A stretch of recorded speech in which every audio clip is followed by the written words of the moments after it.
Let's go now to the Gold Coast and catch up with the Home Affairs Minister, Karen Andrews. Thanks for joining us, Minister.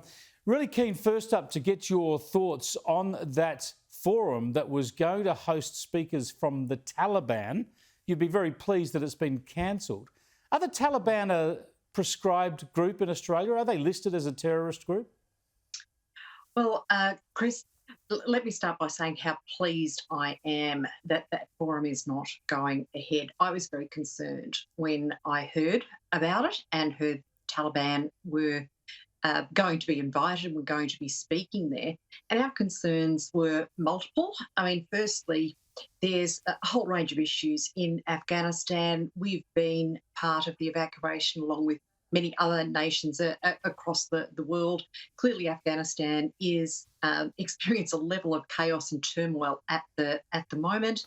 The Taliban is going through its own processes, and I don't condone Sure, many but of the actions. Lots of terrorist groups are prescribed in this country. They're identified as terrorist groups: Lashkar-e-Toiba, Jamaat Islamiyah, Al-Qaeda. Is the Taliban prescribed as such? No, it's not. We will be clearly going through a process in relation to a number of terrorist organisations, and we are clearly watching what happens with the Taliban and what they are doing. We don't condone their actions of the past. We don't condone what they have done to the people of Afghanistan, particularly to women and children there. So we will be watching very closely what the actions of the Taliban are. Yeah, it's an interesting one because in many respects they should be declared a terrorist group, but at the same time they're formally running a country, so go figure. But I'll follow up on that one because obviously that would be an illegal thing to host them on a speaking forum in Australia if they were a prescribed organisation. I want to get back to domestic politics. You've been speaking out in favour of your own home state of Queensland, of course, and wanting the tourism industry to liven up, yet you're getting no support from the Labor Premier there in terms of giving some certainty about opening the borders. There's so many people would love to go to Queensland now, yet it's still shut up like a hermit kingdom.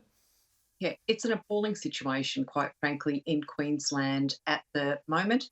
And yes, I've been appealing to the Premier to do all that she can to reopen those borders domestically as soon as she possibly can. What is so difficult for us is that there is no certainty. So there's no commitments that are coming from the Queensland State Labor government at all as to what their intentions are. And that's not good enough. It's not good enough for the families that have been separated, whether that's across the border in New South Wales in particular, or whether it's other parts of Australia who can't get in here, nor can Queenslanders come back home in many circumstances. So we've been shut out of our own state, which is just an appalling set of circumstances. What's going to happen? Sorry to interrupt, Minister, but doesn't the national plan say that when Queensland gets to 80% full vaccination and the other states the same, then those borders cannot be closed, should not be closed?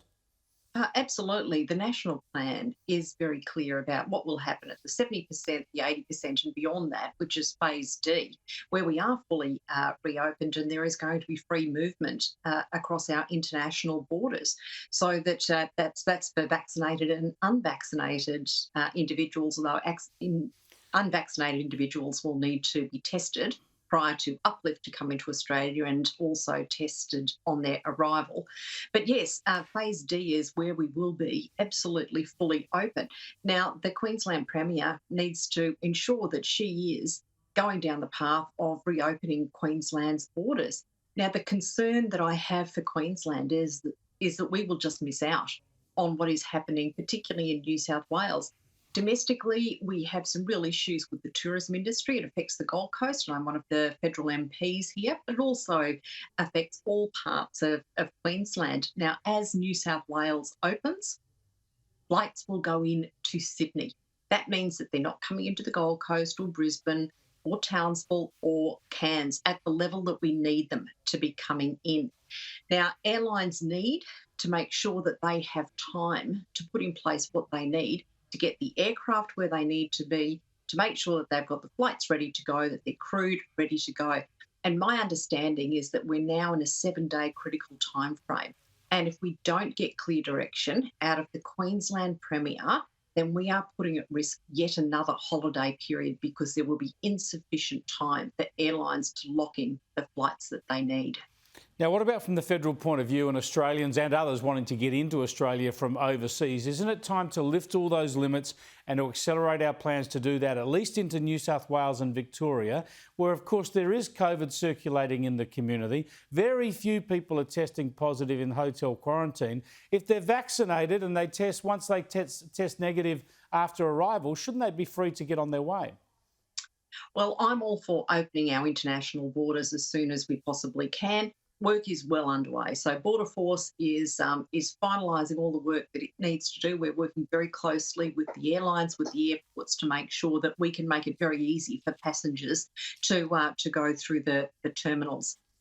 So we're probably in the final stages of that. And yes, we will make it easier for people to come in and out of this country. Yeah, the sooner the better. Minister, thanks so much for joining us. Pleasure.